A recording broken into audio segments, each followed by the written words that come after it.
How's it going? It's Rocky. Happy Monday. It's April 24th in the year 2023, and the earnings season start heating up a little bit this week.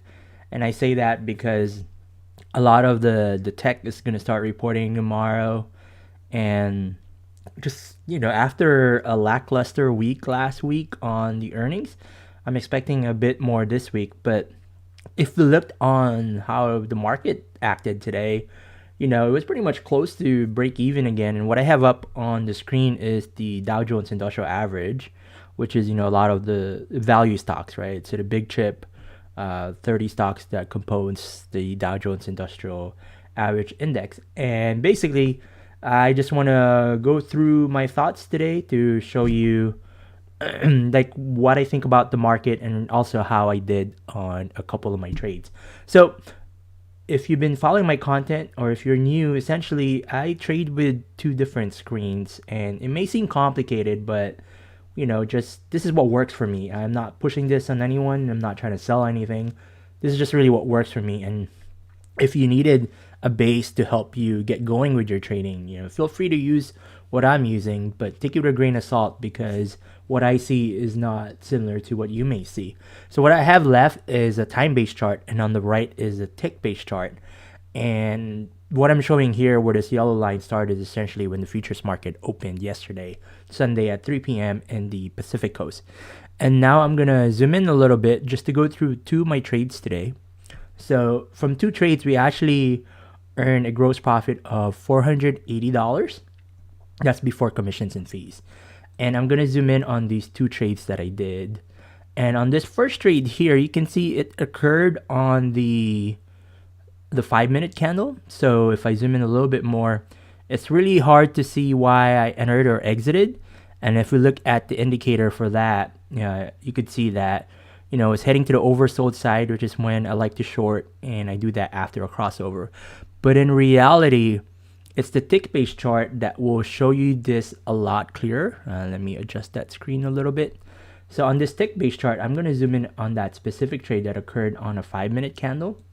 And you can see from this one, it's a lot better or a lot easier to see it because you see some separation on there. So again, you see I shorted at 33,975, covered at 33,949. And if I look at the indicator itself, this is where you'll see that the reason that I did short was because it was on the oversold side and the crossover had occurred and it was starting to diverge there. So based on that tick base, that's again oops, I clicked on the wrong one. My bad. So again, based on this tick base, it's one of the reasons really why I use both of those to trade, because it's sort of in the US market, things move really quickly and it's sort of hard to see that trade sometimes. So I'll just bring the calculator up in here just so we can calculate how we did on this one trade. So with one contract, shorted at 33,975, and then we covered at 33,949. So that was 26 points. And with one E-mini, where 1 point is $5, we were able to get $130 from this one trade. So I say that's not too bad. And I'll just go through the next trade that I did. I'll do this one a lot quicker because we're hitting that 5-minute mark, and I want to keep this nice and sweet. This little, what I call Diaries of an Average Futures Trader. I'm going to zoom into the time-based chart here. So let me adjust that a little bit. So I shorted on this one. A lot of that was mainly, if we look at the indicator, oops, I need to work on that a little bit. So in the indicator there, it was been on the oversold side and it was starting to diverge a bit more. But really, if I look on the tick-based side, this is where it makes a bit more sense because I can see it a lot better. So on the tick-based chart, this is when I shorted with one contract followed by another one.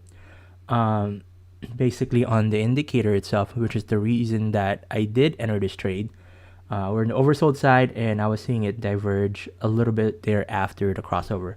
I forced it a little bit, and that's one of the reasons why I had to add another contract right here. So and I shorted at 923, followed by another short at 933, and basically adjust that a little bit. So that's an average of 33,928, and I did cover at 33,893, And this is roughly where 893 is, where my cursor is.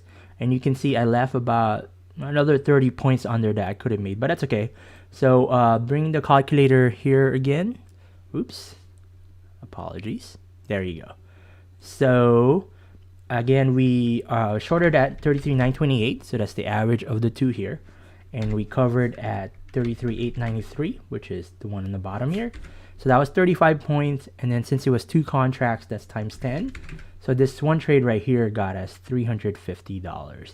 So those were my two trades. I'm using this daily diaries of an average futures trader segment that I have to go through more on my thoughts, just share my, the technical part of my trades a little bit. And if you are curious on how I was doing on the statement, I try to release those every Friday for the transparency of the channel. And if you do follow my YouTube, I posted this today on the community tab.